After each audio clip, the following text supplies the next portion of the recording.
tanya Ustaz. A'udzubillahi minasyaitonirrajim. Innama yakhsyallaha min ibadihil ulama. Sesungguhnya yang takut kepada Allah itu adalah ulama. Jadi sifat dia yang pertama itu adalah bahwa dia takut kepada Allah Subhanahu wa taala. Jadi kalau masih takut pada jabatan, takut kepada materi, takut kepada popularitas, takut kehilangan follower, takut kehilangan subscriber, maka bukan ulama. Karena dalam Quran dikatakan innama yakhsyallaha min ibadihil ulama. Yang kedua, al ulama warasatul anbiya. Ulama adalah pewaris para nabi.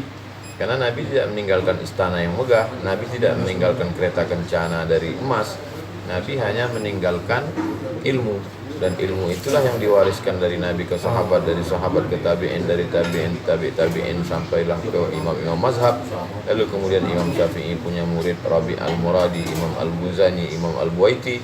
Imam Rabi' al-Muradi membukukan usul fikih dalam kitab Ar-Risalah. Imam al-Muzani, Imam al-Buaiti membukukan fikih Imam Syafi'i dalam kitab Al-Um. Lalu kemudian disampaikan ke murid-muridnya, sampailah ke guru-guru kita, sampai ke guru Tuan Guru Ambudale di Sulawesi Selatan, sampai ke Syekh Muhammad Arsyad Al-Banjari di Kalimantan, sampai kepada Syekh Abdurrauf As-Singkili di Sumatera, sampai ke Wali Songo di Pulau Jawa. Kemudian kami belajar ke guru-guru kami sampailah ke hari ini. Jadi dia mesti mewarisi perjuangan Nabi Muhammad Sallallahu Alaihi Wasallam. Yang ketiga, bahwa dia selalu meminta kepada Allah supaya ilmunya itu bermanfaat. Allahumma inni a'udzubika min ilmin la yanfa'. Jangan sampai punya ilmu tapi tidak bermanfaat. Itu menunjukkan bahwa ada orang berilmu dan dia tetap disebut dengan alim karena dia berilmu. Nama pengetahuannya ilmun. Orang yang punya pengetahuan itu alim. Jamaknya adalah ulama. Dia alim karena dia berilmu tapi tak ada rasa takut dalam hatinya. Nah, itu yang disindir dalam doa ini, Allahumma inni a'udzubika min ilmin la yanfa'. Jangan sampai aku punya tidak ada ilmu tapi tidak bermanfaat. Wa min qalbin la yakhsha', hati yang tidak takut. Wa min nafsin la tasma', nafsu yang tak pernah kenyang. Wa min du'ain la yusma', doa tidak dikabulkan. Kenapa doa tidak dikabulkan? Karena nafsu tidak pernah kenyang, akhirnya makan haram. Orang makan haram doanya tak dikabulkan. Mengapa nafsu tidak pernah kenyang? Karena tidak ada takut kepada Allah. Kenapa tidak takut kepada Allah? Karena ilmu tidak bermanfaat. Empat ini saling kait mengait. Ilmu tidak bermanfaat, hati tidak takut kepada Allah, nafsu tidak pernah kenyang, makan haram, doa tak dikabulkan. Kait mengait. Dia tetap berilmu juga. Lalu kemudian yang keempat, disindir Allah Subhanahu wa taala dalam Al-Qur'an. Walau syi'na la rafa'nahu biha. Kalau kami mau, kami angkat derajat dia. Walakinnahu akhlada ilal ardi wattaba'a hawa. Tapi dia lebih memilih ke tanah, dia lebih memilih merendahkan dirinya, wattaba'a hawa, dan dia berturut hawa nafsunya. Allah sedang bercerita tentang orang berilmu di antara kalangan Bani Israel namanya Bal'am. Bal'am itu berilmu, tapi ilmunya justru hanya untuk merendah. Maka diumpamakan dia kamathalil kalbi, seperti seekor anjing.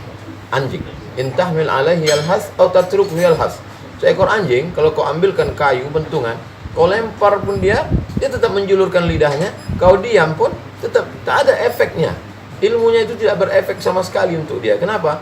Karena dipakainya hanya untuk, maka disindirlah dalam hadis Nabi yang kelima, man talaba ilman mimma yubtagha bihi wajhullah. Siapa yang mencari ilmu yang semestinya untuk mencari kemuliaan dari Allah, tapi dipakainya untuk apa? Liyumari bihil ulama, liyujari bihis sufaha.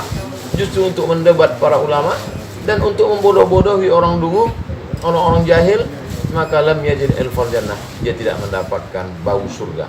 Nabi tidak mengatakan tidak masuk surga, tidak mendapatkan bau surga, padahal bau surga sudah tercium 500.000 tahun perjalanan cahaya, sudah tercium harum semerbaknya.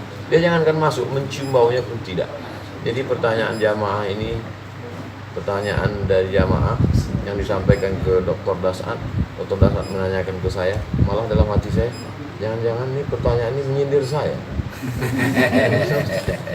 Tapi ini kita husnuzon dalam rangka watawasau bil haq, watawasau bis haq. Kalau saya tersalah, saya terkeliru, maka Dr. Dasat yang WA SMS saya dalam rangka watawasau bil haq, watawasau. Agaknya begitulah yang saya tahu, Dokter. Dan ternyata anjing saja dalam Al-Quran diceritakan ngikut ulama dia selamat. Oh, insya Allah. Apalagi kalau kita orang beriman ikut ulama, insya Allah Insya Allah. selamat dunia, Selamat. selamat akhirat. Tapi ingat, mengikuti ulama itu bukanlah sesuatu perkara yang gampang, karena ada setan yang ada di situ. Kalau setan tak nampak, gampang diusir, bacakan Yasin, lari dia. Tapi kalau setan dalam bentuk kekuasaan, agak berat. Maka doakan ulama-ulama kita agar istiqamah dan dilindungi dalam dakwah. Terima kasih. Assalamualaikum warahmatullahi wabarakatuh. Tanya Ustadz.